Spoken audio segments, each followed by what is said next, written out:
I don't feel alone. We just settled in and it already feels like home.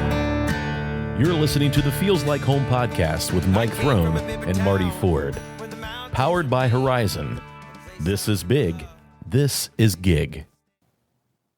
Hey, everybody. It's great to be back with another edition of Feels Like Home podcast. It's Mike here, and we are going to get to our conversation with Chris Scott, who is with Great Seal Living and Great Seal Sports. He's also been very instrumental in getting the Drug-Free Clubs of America started here. Of course, Buck 50 is part of that. And so we will get to that conversation in just a second here, but I wanted to share a little bit more about the Facebook post that we made a couple weeks ago, where I talked about an experience that I had at a recent chamber conference that I went to. And the quick part of the story is that last year at the state chamber convention, I did a session on how to start your own podcast. And I had the fortune or misfortune, depending on how you want to look at it, of doing it against the session that was for first-time CEOs of chambers. So there was 45 people in that room and 5 in my room. But one of the guys that was one of the 5 in my room, was actually at this national conference that I went to last week. And so we had a ending party, and he came up to me at this ending party and he said, "Hey, there's a group of us from Ohio sitting up here. Why don't you come up and sit with us?" So I did. And he said, "Hey, I wanted to chat with you a little bit more about the podcast because we still haven't started ours yet. We've had some starts and stops." And so we had this great conversation where we were kind of talking out, some of the issues that he's had and ways that he could get around it, things like that. And so there was a band that was actually made up of chamber executives. That probably sounds boring to most people that aren't chamber executives, but it was actually really, really good. And they played a song at one point and encouraged everybody to get up. And of course, I'm I'm the wallflower, so I stayed in my seat. But then I noticed that there was a woman on the other side of the table who came up and sat next to me, and she said, "Hey, I heard you talking about you have your own podcast." And I said, "Yeah." And I said, just to let you know, it's not really a chamber podcast. It's more of a community podcast. I don't promote the chamber in there or its events or anything like that, but it's more of a community podcast. And on it, we have some chamber members and sometimes we don't." And she's like, "Oh, that's really cool. What's the name?" And I said, "Oh, it's called Feels Like Home." And I started to go into the whole conversation about how we named it and why we named it that and so on and so forth. If you ever listened to season 1, you know why that is. And she kind of looked like she was taken aback, like she was in shock a little bit. And she said, "No way." And I said, yeah, feels like home. Why? She goes, "Well, I know that podcast." And I was like, "Seriously?" I mean, there's probably others called Feels Like Home, so maybe it's not the same. And so she goes, "Well, pull it up." And so I pulled up Spotify and popped up and Feels Like Home. She goes, "Yeah, that's the one." And I said, "Wait, what?" Now, keep in mind, she lives in Texarkana, Texas. Okay. I don't even know how far away that is, but that's a long way away. And she said, "Well, I know that podcast because we just started a chamber podcast and we based it on yours." And I was like, "Come on, no way." And she's like, "No, we decided to go with Buzzsprout, which is our hosting service here at Feels Like Home. And I was trying to search community podcasts. I searched and yours was one that came up. I've probably listened to all of season 1. And I was like, "Really?" But, so, I mean, we were completely blown away by this. I texted Marty later that day, I think, about the whole story. And I just thought I'd share that with you guys because I think I think Marty and I both agree about this. When we have success, it's really yours and ours, right? Because share that. You guys have been the ones that have been faithful from day one to listen. You've recruited other people to listen. You've had people that you bumped into that said, "Hey, you ought to listen to this one podcast because they had such and such guest on." You guys have told us these stories. And so, that led to a great conversation between Natalie and I. So their podcast, if you want to go check it out, it's called Chamber Chat with Amber and Nat, which I think is awesome. Yep, that's fantastic. The way. You should not only do it because they're really, really smart people and base their podcast off after us. Kidding. No, you should do it because they're doing some great stuff to promote Texarkana, which I think is awesome. And we are incredibly honored and humbled that they checked us out before doing their podcast. Every week we try to sit down and bring to you people that you don't know or that you think you know and show you new things about them. And we are continually blown away by the support that we get, not only from our sponsor, Horizon, but the support and the praise that we get from our listeners. We were recently featured in the Gazette, and I texted the reporter today and I said, I think you hit a home run because you captured exactly what we want this podcast to be and exactly what has evolved from this podcast. And so I really wanted to share that with all of you today because I really think, every time I feel like, maybe this thing's going to kind of run its course, something happens to just prove to me that I'm insane and that Marty was right all along about this. This thing is going to keep going as long as it's going to keep going, whether I want it to go or not. And, we're not done yet. We've still got a lot of guests for not only this season, but after we wrap up this season, we've got some ideas and some things that we're going to try to pursue as well. So I wanted to share that. Thank you again for all of you who are out there listening, even if you're not in Ohio, especially probably if you're not in Ohio, because even though we know we can get a couple of Colorado counts in there every once in a while for Marty's kids, you never know where it's going to come from. So thank you to the folks in Texarkana for sharing that great story with me and just making me feel very proud of what we've accomplished here. So with all of that said, here's our conversation with Chris Scott from Great Seal Living and Great Seal Sports. We are very excited to have Chillicothe's own Renaissance man, Chris Scott, with us today, the voice of many of your favorite events, the leader and founder of Great Seal Living. Geez, what else can I say? Rotarian extraordinaire. There's a couple country songs that you could write about. We're really excited to have Chris on. We back in season 1 when we had Dave Huggins on from Buck 50, because I would say that one of the things that Chris is most known for right now is that he and Dave helped to found Buck 50. Chris was gone, I believe, on vacation, if I had to remember. Maybe. I can't, so. Or maybe he was just busy because he is a busy man. I think it was vacation. You were not in town. Yeah, it was definitely that he was not in town. It could have been for work, for that matter. Yeah, it might have been. And so we are rectifying a wrong today by having Chris on. He will likely talk about everything, right? So depends on where you want to go. Yeah, that's right. just show me the way and hold on tight. Well, when we originally booked you, I thought, well, let's bring him on to talk about Great Seal Living. I think I even talked to you about that because for those of you who don't know what Great Seal Living is, it's a, let Chris explain it because he'll do it better than I will. That's right. Well, it's Great Seal Living and Great Seal Sports, two different publications. Yep. They're both private magazines that reach parts of the community here in Chillicothe. We reach about 4,000 homes, so 12 to 16,000 readers each month at Great Seal Living. And it's part of the Best Version Media Company out of Milwaukee. Started back in 2007. And now they're up to about 1,100 different magazines across North America. This year we'll put out over 40 million copies.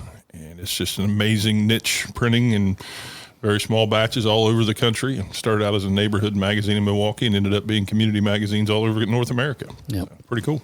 And so if you're out there and you think that print is dying or print is dead, not all print is dead and not all print is dying, because I can speak with some assurance about Great Seal Living and Great Seal Sports that they are thriving, at least in this community. And you've also had others pop up in the area as well, right? Yeah, I also published the Circleville publication. And across the state of Ohio, I also manage Ohio for the company. Yeah. And we have 38 different publications around Ohio, which sounds like a lot. till you look at Milwaukee. There's 26 in Milwaukee. So we're continuing to grow Ohio all the time. Yeah. So how did the genesis of Great Seal living in, because it came first, how did that work? I mean, I knew you because I've never bought a car in Ross County that wasn't, you weren't involved with somehow. And so you came from a long sales background, but eventually you found yourself kind of doing something else. When you do go get that next car, you're going to feel like you're cheating on me. I Even know, though I'm for not real, there. yeah. I get it daily. Somebody just feels dirty for going to get in a car and I'm not involved with it. But, oh, wow. Let's see. Audrey and Wesley, the youngins, were both getting ready to hit high school. I had Chris Scott Motors was done. You know, I changed my last name. It used to be Motors. Now Yes. it's just Scott. So... And talked to Mr. Norse, everyone's favorite dealer in Chillicothe, about going over and helping them out with some processes and things in their ways. And I went back and did some just concierge work for friends and family. I think you might even got one during that. I think you're right. Concierge time. And then I was running stores for them, and I really didn't want to run stores because I didn't see my kids, my entire life in Chillicothe. There was a couple of lives previous to that, but my entire life in Chillicothe had been in the car business with that little moment where I did commercial lending for that bank that's no longer around in National City. But, really wanted to spend some time with my kids. So I just kind of looked around. It's funny. I had always, once I found this thing, and I didn't know what it was, I really didn't know, but I had always kind of wanted to start another newspaper in Chillicothe, way back when. It's kind of funny. You and I get to talk about this. I don't know if I ever told you that. Yeah, we've talked about this before. I thought I did. So anyway, I had ran across my buddy from Jackson, Alan Stockmeister, at an event one day. I said, Alan, this is back when Mike was still the editor of the paper. I was the dark overlord at that point. The big corporate dark overlord. I would have told you if I'd have got it. But anyway, I said, hey, buddy, there's 2 newspapers in Jackson. I really think Chillicothe could support 2 papers. A really, local edition and then that other paper. We could have worked together and it'd been great. But he said, are you expletive crazy? Yeah, a little bit, just a little bit. But anyway, long story short, I discovered that, and I talked to them, and I was pretty curious because they talk a lot about culture. I mean, the company is really good to work with. I mean, they're just all about the communities they're involved in. I mean, just to give you an example, we give, in the beginning of COVID, before there was PPP or anything else, we give millions of dollars to small business all over the country by just giving them their advertising for free during the time. But they've developed a new niche, like you said. It's and I know you and I talked about it back in the beginning when I got involved, how curious it was and how different it was because there was such a big, huge pendulum swing away from print media. Mm-hmm. And they started in the peak of that back in 07, 08 when, I was in the car business. It was strictly digital. I mean, there was nothing else. We had even gone away from mailing you those fun things in the mail that fold out 6 different ways with car keys and poker chips and scratch off tickets and gold coins that we used to mail you all the time. Yeah. We got away from that even. And, it's funny, about 17 or 18, the same time, Procter & Gamble done a big study, the little company down in Cincinnati, makes everything in your household, about, and you remember, every time you turned on YouTube or something, there was a P&G commercial, every time. I mean, it was Crest, it was Pampers, whatever it may be. So they said they hired a consulting firm to tell them, what's my ROI, what's our return on investment on this digital spin? Well, the firm came back and said, we don't know. And they said, which one works best for us? And they said, well, we don't know. So they cut their digital spend in half, took half of that back to the bottom line, and took the other 25% and put it back into more traditional means. And a lot of people studied this when this happened. This was back 17 and 18. Then all these other experts in all these other fields. I remember somebody come back from the NADA convention. They were telling me this whole philosophy. And I said, that's not that guy's philosophy. That was Procter & Gamble. So what a lot of companies did, they went back to print. In the meantime, Best Version Media started these magazines in Milwaukee.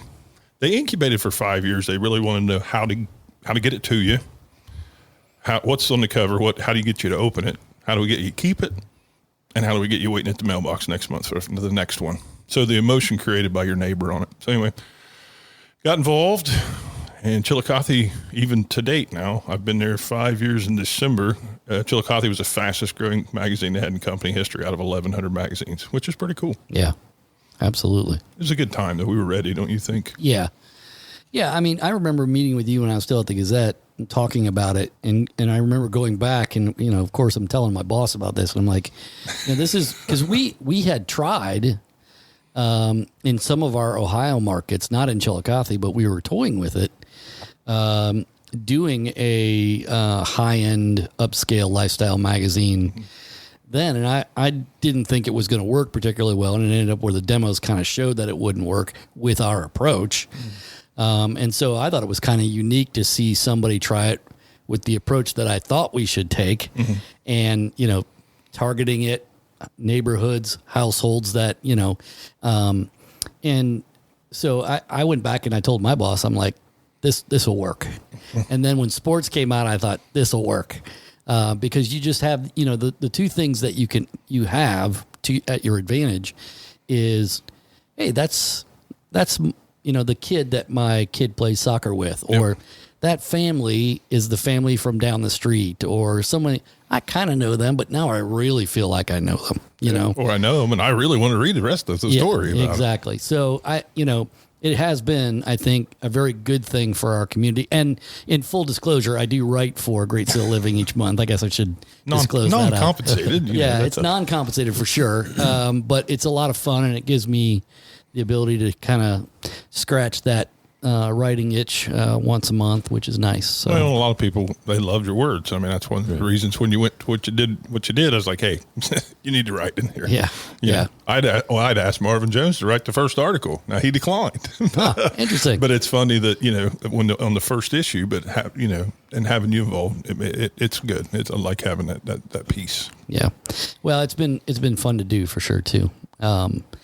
And I think sports, Shane Combs has been working with you there, and so I think that it's good to have these folks that people know and trust, which is pretty cool. So it's always best to have a creative writing teacher writing your whole magazine on sports. That's true. Yeah, that's true. And it's funny, one of the ways we're wanting to grow it, Shane came to me. Of course, he's a assistant principal now, but he said, I can't get these kids to read Of Mice and Men. He said, can I get 30 copies for the classroom? I thought, well, let's see if we can't figure out some way to make this happen. So they're using them in the classroom at Paint Valley. Shane gets 30 a month at home, takes them in, and he gives them to the junior high creative writing class, which he used to teach. I think there's some left over after those kids got done, because it's kids they know, and Shane knows what he wrote, so he knows what's in there. And then they're giving them to the journalism class. Junior seniors, they're using them, and they're put the rest of them in the library. So cool little things like that we've been doing. Well, and newspapers used to have the newspaper and education. I remember when I was a kid, this is the funniest thing. I lived in between Detroit or Toledo and Cleveland.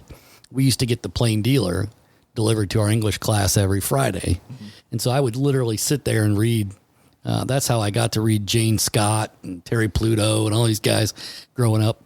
And but the idea was the same. If you build the habit of them reading, they'll be readers for years and years and years. That did not forecast the internet, of course, but I think it's a sound idea. And ultimately, if you're trying to develop kids' writing skills, you need them to be writing or reading published writers. So I think that's key. We let the kids at Adena back when we started. And it's tough getting things into schools, and I know we'll talk about schools and drug-free clubs and things too, but I knew when it started it was tough, and then we've kind of struggled with getting traction in the schools to put it into the journalism classes and let them write. But we did it in the beginning, and the kids at Adena wrote a review of the school play. And I think Lexi Nussbaum, she had a little competition amongst her kids. I think it was Lexi's class. It might have been another class, but these two young boys both had kind of worked on the piece collectively. And they won, and it got published. And I just remember the day I took those boys that printed copy of that magazine. These are two quiet guys, kind of in the corner, didn't say much, but man, it was like they had won the lottery when those kids got published in that magazine. It's pretty cool. Yeah. I still have my first ever published thing, which was a letter to the editor when I was railing against warning labels on albums. not a surprise, but The nevertheless. parental advisory. Yeah. This was back in 85, 86, so somewhere in there. started showing up then. Yeah. Yep. So Tipper Gore and such, So Oh boy. let's talk about drug-free clubs. So you're making some moves there as well. Crazy moves. Yeah. Another person that looked at me and said, "Are you crazy?" Yep. So let's talk about that. What exactly are you trying to do, and how far along are you? Well, I can't take any credit for the $150. I mean, that was Right. totally a whole nother group. I was over on one side working to start this program in the schools and get things fired up, get the kids fired up because it's a youth-driven program. And on the other side was that $150 group. So that wasn't me. I run my mouth. Yes. That's what I do. I'm good at that. I'm familiar. Yeah. Most people are at this point in Ross County history. So yeah, in the beginning, Drug-Free Clubs of America typically establish a chapter at a time, one school at a time. They do it very slowly. So when that group of people got fired up here in Chillicothe after a Rotary meeting one day, we decided we were going to start every school at the same time. And they said, "Are you crazy?" And we said, "Yes, a little bit." It's something they'd never done. But ever since we did that, I grew up in Jackson, had a lot of people from Jackson County. Hey, we'd love to have this in the school. A lot of people in Pike County, we'd love to have this in the school. A lot of people in Vinton County, love to have this in the school. Now we hear from Gallia County, Soda County, love to have this in the school. Dollars, it's just about dollars. So sometime this past year, the good folks at Adena Regional Medical Center said, let's put some money up and take it to a different county.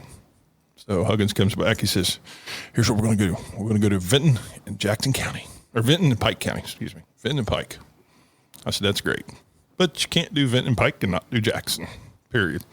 You stop and look at the workforce and you just look at the commerce and things, and it just made logical sense to include Jackson County in that mix. So yeah, we're rolling it out of Ross and heading south. We already had a great, when Jamie Nash left Pickaway Ross and went down to Buckeye Hills, he just kept the full head of steam, figured out a way to get it started down there.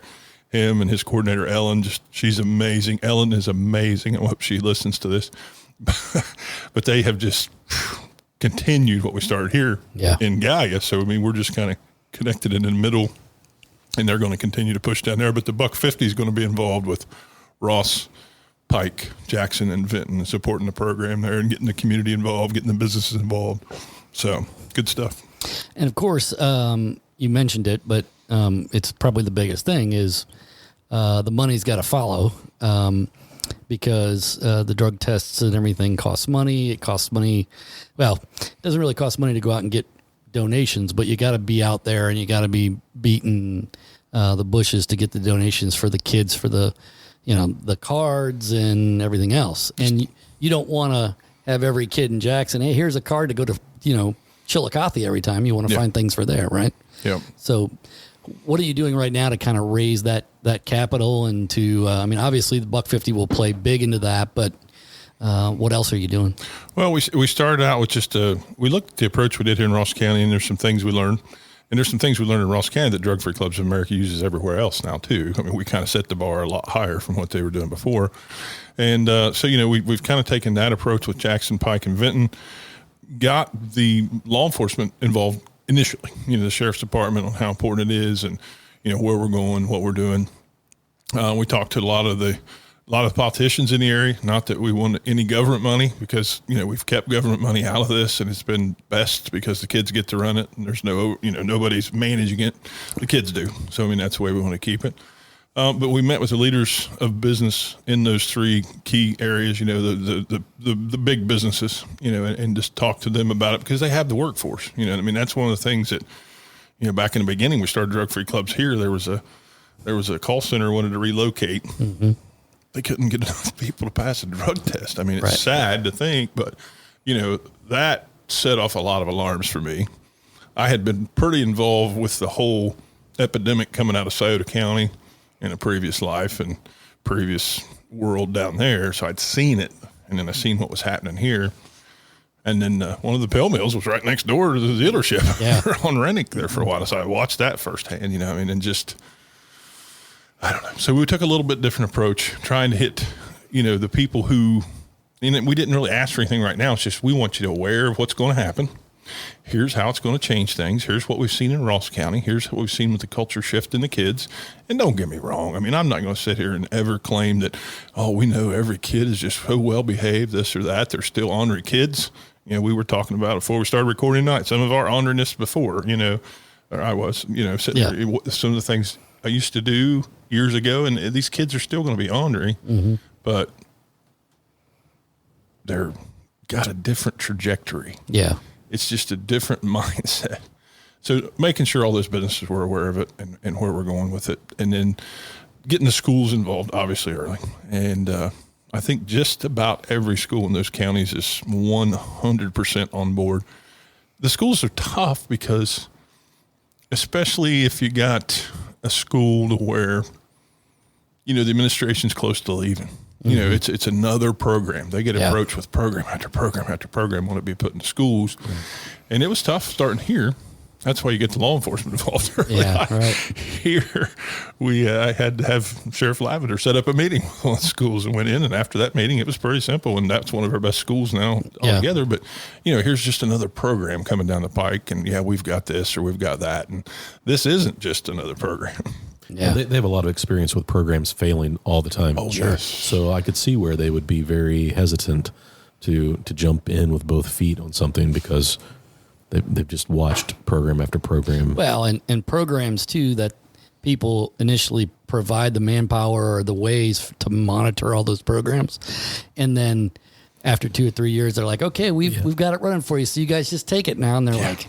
Yeah, well, they don't we don't have the manpower people to do that. That's Well, a lot of people think this is some kind of big labor-intensive program from the administration or something. It's not. I mean, really, with this, it's just having one key person who pushes it in the school, having the right kids involved in the beginning that really set up the expectation of what it is. And, the kids we got involved, in the beginning, the ambassadors of the program weren't necessarily the kids that would have been the first ones to volunteer. Right. They were we'll go back to the magazines here because they were the in real life influencers. And that's the people we reach with the magazines, the people who influence the community and influence other people around them on purchasing decisions and everything else. It's the same thing with the kids in these schools, with their culture, with their lifestyle, with their clothing, with their, things they do on the weekends. It comes out from an in real life influencer. That's, online influencers influence the kids a lot too, but the in real life influencers have much more impact to those kids than, and that's their friends. And that's why we let the kids run the program. Yeah.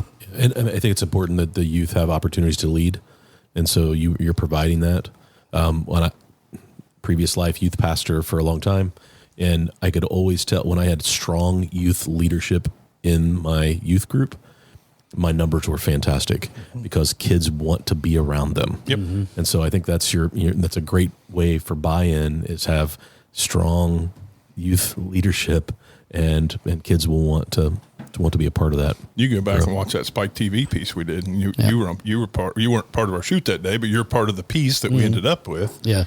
And those kids, you look at that group of kids and where they're at in life 5 years later. Yeah. And I mean, pretty much, I know of about 9 out of 10 of them where they're at, what they're doing right now. Yeah. And they're successful, very successful. I seen one today. Yeah. Just posted. He just got a new job as a teacher, and it's just. They're making a difference in other people's lives now too. Yeah. Yeah. I think that's the cool thing. I think it's also really good if you have some teachers that they're not going to run the programs, but they're going to be encouraging of the kids that are leading. Cause like you said, I think some of those folks weren't, if you were going to pull up a list of names, you would probably go different directions with some of those names to be in the leadership at those schools. But some of those kids that you wouldn't have thought of have been your best leaders. Yes, right. I mean, not only speaking at the rally every year, but the folks that were in that room when Joe Berlinger was here and have continued to be there. I mean, I don't have the touch points that you do with 9 out of 10, but I probably know 3, 4, 5. And every one of those kids today that I know, like you said, have had life-changing experiences through that program. You have to put the link on your podcast page or something. But, the piece we're talking about was, the missing women, and Mike was heavily involved in production of that from Spike TV. And the last day they were in town, someone reached out to me and said, "Hey, we want to interview your kids." Okay. So we met and put them in there. And I don't know if you know that whole story, but Berlinger sat over in the corner. Yeah. I could only talk to his assistant. And he was sitting, I mean, literally, Marty, as close as we are. Right. I could only talk to his assistant. She would turn around, tell him what I said, come back. But by the end, and that's like, what do you want me to do? Well, just have a meeting. I'm like, we don't have meetings. Yeah, that's not the way this works. So I sit down, just start talking with the kids and this whole film crew, 2 cameras, booms and lights and everything all the way around us. And these kids just poured their heart out. It was just like, they just opened up. And like, we didn't get very far into it. Joe starts asking them questions. And by the time we're done, he hugged every production member in that crew. Joe hugged them. Every kid, like Joe's like, Chris, this is my personal cell phone number. You need anything. I mean, it was a great day. And I mean, they only put that out as an extra. Yeah, didn't even on Facebook. It did not make it into the thing, but they've shared that footage with you. I mean, that's a great part of that story as well. Spike TV's not supposed to know. He shared that footage. Well, they don't even exist anymore. Spike TV. It's Paramount now, right? So, so how far down the line do you think it will be before you get into Pike and Vinton and Jackson? I mean, are you shooting for next year after? How's that work? The goal is to have a lot of those schools starting this fall. You know, they just had I can't remember what Dave called it, drug-free, like you or something. They just did a little training program with some of those administrators and teachers from those schools. And, you know, I think we've got several of those already committed to this fall. Yeah, so, that's awesome. Yeah, it's fantastic. It's great to see the growth. Yeah. This is big. Verizon Fiber Internet is ready. Let them get you hooked up and power your Wi-Fi network with the speed and reliability that only a 100% fiber network can do. Verizon is ready to help you do what you do better. With real people, real rates, and a real service. Connect with them today, and the first month is free, plus no contracts and no data caps. Call 740-772-8331 or visit horizonconnects.com/Chillicothe to sign up today. What else should we talk about? I feel like I'm missing something. I've heard you talk about this a few times, and one of the things that always stands out to me is the group becomes accountability for a lot of kids, and you always talk about how they will use they kind of throw the group under the bus to help them out of situations where they find themselves in a place where they have to make a difficult decision. Mm-hmm. They're at a party or something, and they're like, "Hey, man, I can't ruin my chances for all the things that go on. Yeah, I don't want to lose my parking spot at school. I don't want to lose. I mean, and some of those things sound really little, but it's enough to give them a reason to say no and to get out of that situation. And I love the fact that my kids, I was coached soccer for a number of years, and I always said, you blame coach. You find yourself in a bad situation and you need out. Run me over. It's my fault. Yep. You blame, man. Coach Ford will have my head if I get in trouble. And it doesn't matter to me. I wasn't worried about what those kids thought of me. Well, they don't have to say no that way, Marty. They have a reason. Yeah. But what you just said is twofold. Number one, we got the kids involved really early. And the thing all of us adults thought were important, like big, fabulous prizes. I mean, I want to get all these things, give all these things away. And so we got kids from every school. We mixed them up. We put them out in groups of like 10. I think we had like 60 kids. And we had facilitators in each room. And we asked them what was some of the things they wanted. And they didn't say anything about technology or a new G, whatever. They didn't say anything about anything like that. They wanted to get out of class early. I mean, one of the biggest rewards down at Buckeye Hills was, I think Jamie lets them out of school like 5 minutes early. Yeah. Dude, they've got like 85% enrollment down there because they want to get out of school 5 minutes early, because they get a primo parking spot, because they get in line first at lunch, because they get a shot at a Starbucks card in the morning. That's one of the things they did like that. But it was simple. It affected all the kids, because that way you don't have a kid standing there with one kid standing there with the prize and everybody else standing there looking at them.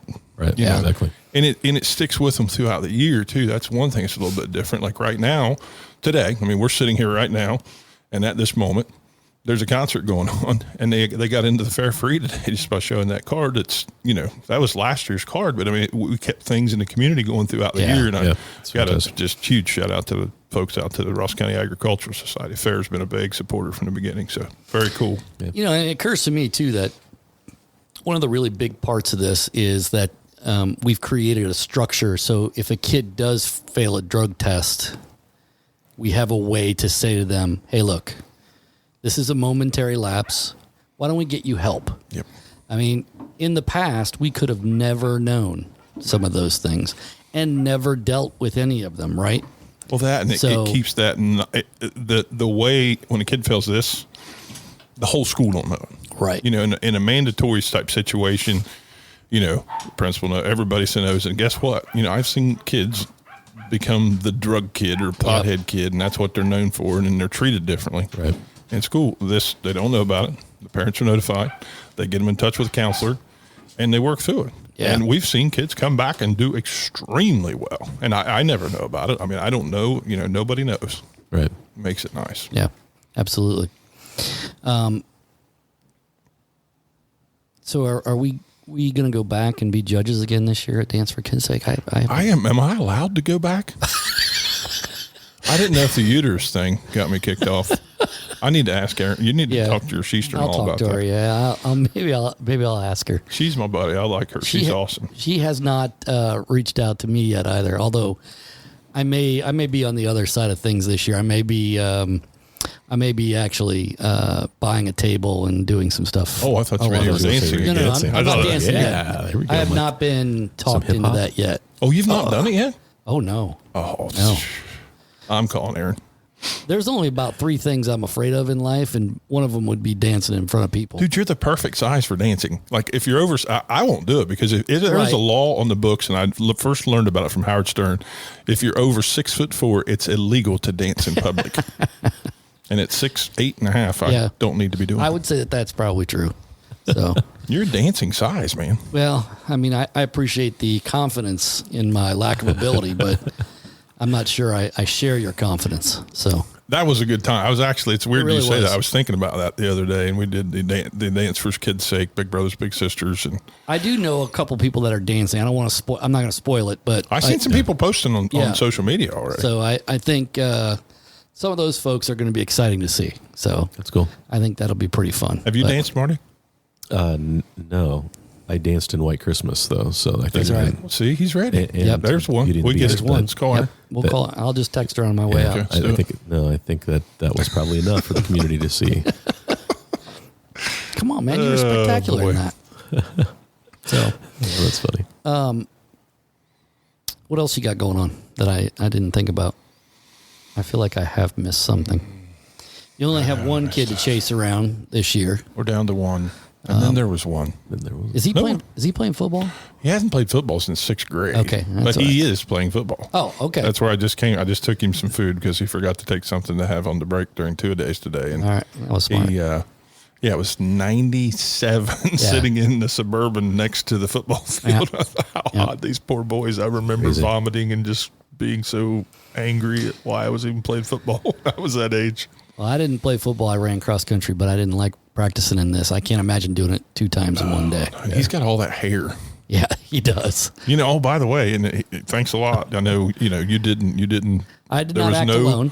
Partisanship in that, and he was scored appropriately for his mullet. Yes, he was a competitor in the bearded mullet competition at the Frankfurt Sunflower Festival. Is it still not the international? They took off the international title because I don't remember exactly why, but I think I heard somewhere that in order to be called international, you had to meet all these requirements. Could we call it world famous? I mean, yes. Okay. Because that could constitute my world. Or what about the world's best? It's kind of like the coffee and Elf. Exactly. It's going to be the world's best sunflower festival. Yeah, like he had chock full of nuts is the... Congratulations. Yes. Great job. Great job. Yeah. World's best cup of coffee. But dude, he felt like that day when he got that trophy for that mullet and he's walking down the street and people are coming up wanting to take their picture with him. He was so jacked up. He told about it in church. They pointed him out in church for it. That there was a celebrity in the crowd. He stood up and waved his locks around. Yeah, I will say, especially for the first time doing it, like it was incredibly fun to do as a judge, even though they called me. He's lying, Marty. I got there and they got him sitting out in the sun right in the middle of the street.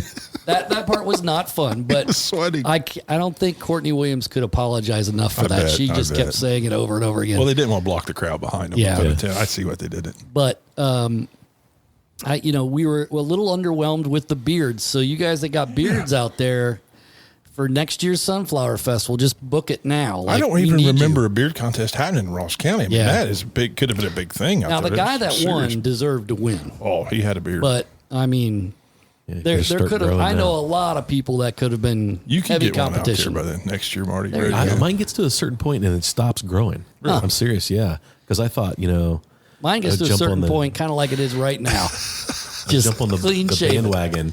And I think to get it to grow, I would have to start using some type of serum on it and brushing. Shock therapy. And we it would have have to be a plenty lot of of those work.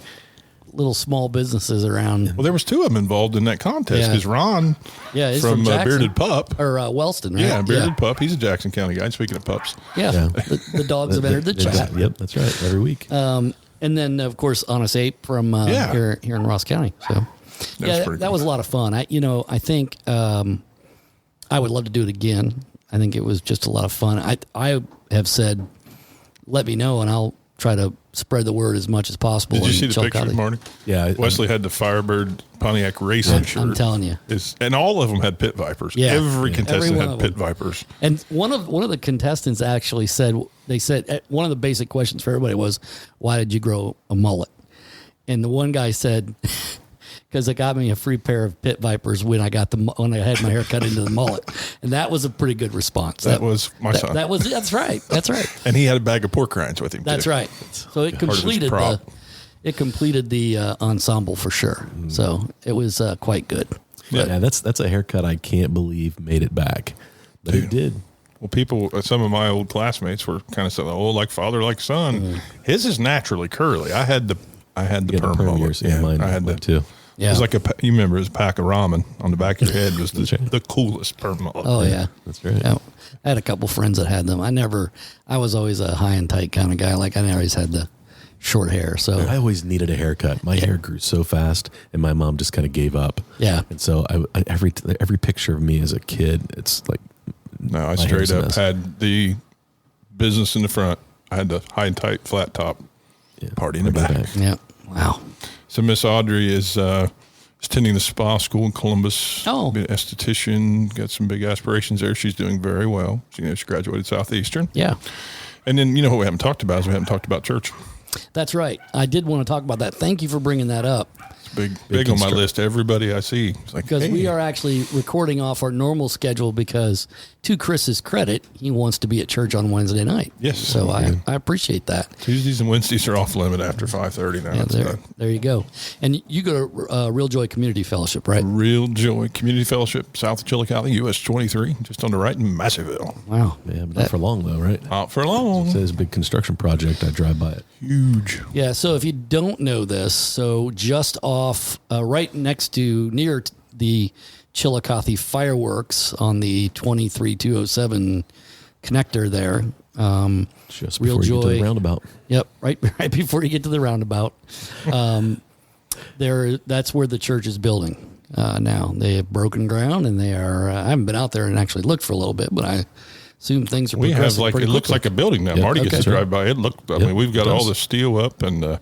Yeah, that kind of happened overnight. Oh, it did. It was quick. It was like, because Audrey would drive by and she's like, it just doesn't look like it's any bigger, Dad, because before we had anything up. And I said, just wait. And some people still even once they put some steel up, they're like, oh, it just really doesn't seem bigger.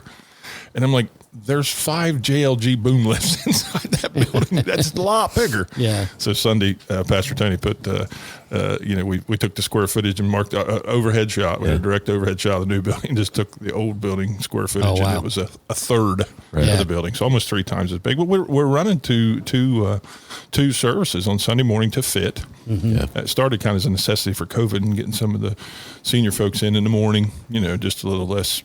Traffic and things, and then it's just grown and grown and grown, and it's amazing. The youth, we're talking about youth, and that's grown. The men's group is growing because churches grow when dad's getting in the head of households get involved. Yep. And we've just got a tremendous men's group. Tuesday night at 5:30.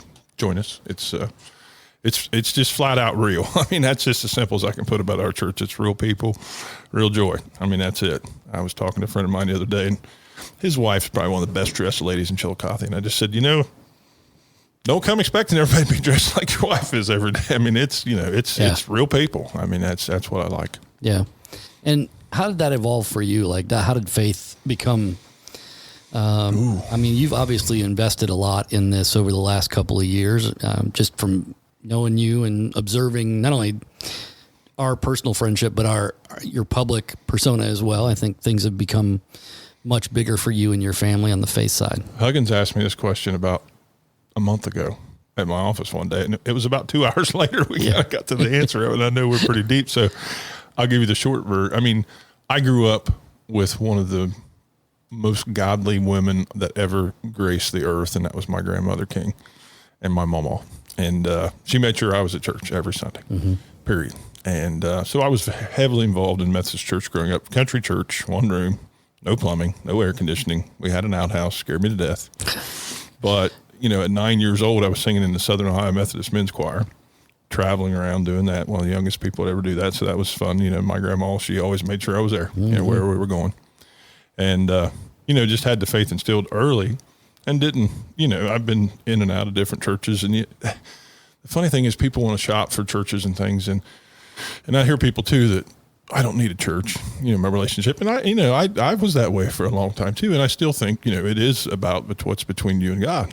But my son, who has always been a real faithful guy, he was coming to a youth group right over here across the street. He was going to youth at Real Joy. And just like 50 different things, guys. I mean, like the people in just different directions. And it was just like, it's just meshed, Pastor Tony was the youth pastor for when Audrey was little and we were going to the church he was at then.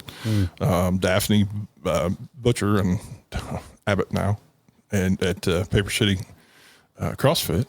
Mandy goes there and she's like influential in Mandy's life. And I mean, just like all these parts and pieces. And we're, when we really rededicated our lives, we'd rededicated the whole family kind of the same day. And it wasn't like this big inspirational Pastor Tony scratched his head a little bit because it was a meeting about the new church. I mean, the sermon that Sunday really wasn't a sermon. It was just discussing. It was, it was more of a meeting. And that was the day I was like, God put me here for a reason, right? For the growth and the things that are happening, and just kind of reevaluated everything in my life and really trying to, we're all sinners. I mean, it's a sinners only church. And, I'm still working every day, but I'm trying to do a lot better with what I'm doing and for my family and my son. Like I give him all the credit for bringing us there, and God, as men of leader of the households, it's our job to lead our family spiritually and things. And I didn't do my job. My son did. And I told him that day, I said, son, I'm proud of the day we got baptized. I said, and we all four got baptized together, which was pretty special. Yeah, that was great. Yeah. So. Well, that's great. Faith is a big part of Marty and I's story. It's a part of our friendship. And so I'm glad you were able to share that because I think it's really important to note. And, some people would say, you look back on that story and you're saying, well, I wasn't the spiritual head of my house. I mean, there are a lot of people that would kind of gloss over that and get to the end result, right? Mm-hmm. Yeah. I think it's really important for all of us to share the times that we do fall short, because a lot of times what we find, I've found this time and time again, when I share my shortcomings or the things that God has brought me through, it inspires other people to share as well. And the next thing you know, we're all the same, and it's everybody on a level playing field. Yeah, completely. And things can go to work. Yeah. To start that's where things. friendship starts. That's where, real kinship and relationship starts, among friends, among brothers, everything. So I think that's great that you found that there. Everybody, I always, you'll hear from other people, and I'm not speaking of any one particular church. Well, don't go to that church because they do this, or don't go to this church because they look like this. I tell people all the time, there are people that come to church with me that I would probably never know. Exactly. But I have gotten to know them and gotten to know them so well that I consider them some of my best friends. Mm-hmm. God is the evener of all things, right? Like he will even everything. You do need a church, though. I mean, Yeah. I and I'm just talking to a friend of mine because he's another one of those people that come up and said, "Hey, tell me about your faith and what's going on with your life right now." I don't know. It's little things on social media or just things I'm involved with in the church or things I say or do, or maybe my language cleansing. That's one of the things. I'm from Jackson. I have a very limited vocabulary, and it used to be a lot of swear words. But, he's like, tell me about what's going on. And he's a guy that I knew early in life, my Chillicothe life, and he was very faithful back then, and not, he just kind of fallen away a little bit, and it gave me a time to talk to him, and he was very adamant that he didn't need a church, and I used to be the same way, but you do need that group of people. And it's like you said, and it's people you don't even know you need, and you don't know who they are.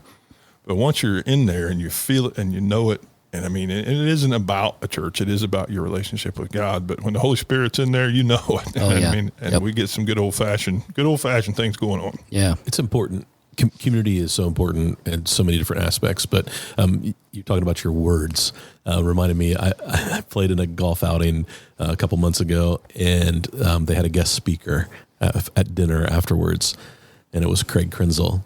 And he told a story about John Kitna when they brought John Kitna to the Bengals, and then he signed with the Bengals.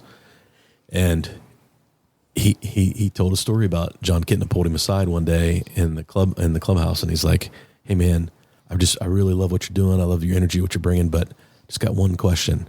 When you get in a huddle with all those guys, your words change." So, and he just told that story. It was so good because you don't think about. But people recognize, like you said, your language cleansing. People recognize it if they've known you for a long time, and then all of a sudden you changed. And what is it? Even something as simple as the language, it has an amazing impact on people.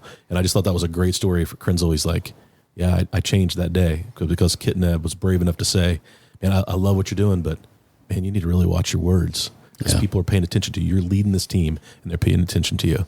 It was amazing. That is a great story. I story. just told my son the same thing because he's one of the older boys in youth, and there's a lot of kids getting baptized. I mean, there's a stirring in the water, guys. Yep. I don't know if you know. noticed. There's a lot of things going on. We got all these kids, but I told Wesley, I'm like, dude, you got to understand. These kids are looking up to you. You got to be very careful what you say, what you do, and show the leadership. Show them the way that things should be. Just the way you led me to church, man. I mean, you led me and your mom and your sister back to church. It's amazing. Yep. Yeah, it really is. It's awesome. Well, thanks for coming in. Yeah. Thanks for having me. I mean, honestly, I love the things that you're doing. You and I talk about this quite a bit, but there's just been such a sea change in Chillicothe over the last 10 years, and I don't think we're done yet. So I love the fact that you're still, spearheading the expansion of drug-free clubs in our region, and the things that you're doing with the magazines as well. And I know your role has changed in that. You're doing a lot of other things now, but I know you'll still find a place in your heart for Great Seal Living and Great Seal Sports because that's where it all started. So, well, it brings our community closer together. Yeah. I mean, that's everything I've done in the past 20 years plus in Chillicothe is just try to make it a better place, and, we joke about it, but, those who do, I mean, and those who actually act on it, it's just people want to talk, they want to talk about that, and it just drives me crazy when people want to, and you and I have talked a lot about this, just when they want to talk about Chillicothe in a negative light. Yep.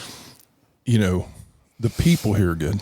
The people here care. Yes. And it's a great place to raise your kids. I mean, we see so many of these young couples coming back home. Yeah. I love highlighting those stories in the magazine. Yep.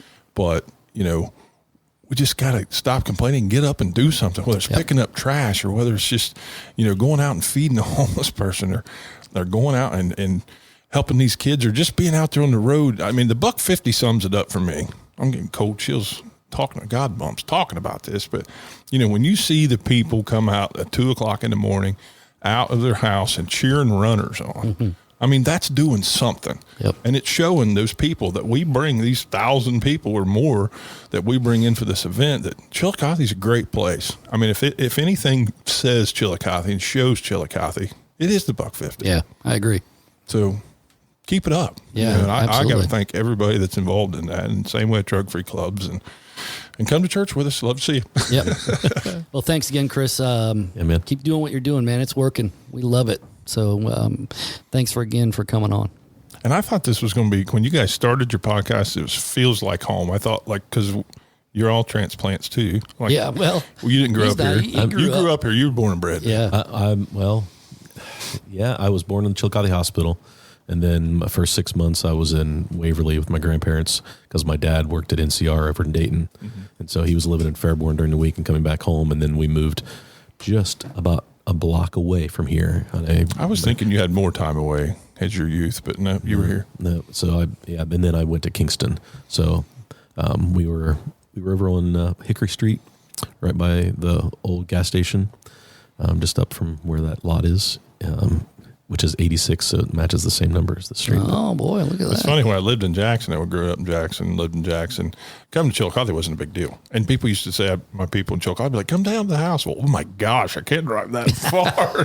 But once I moved to Chillicothe, now my Jackson friends, I'm like, we just don't get down there. Yeah. Go get some La Rosa's pizza on Friday. That's right.